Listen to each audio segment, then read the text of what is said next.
And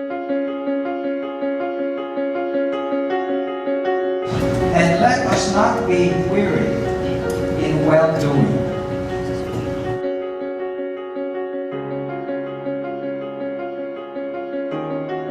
For it is God which works in you both to will and to do of His good pleasure. Do all things without murmurings and disputings.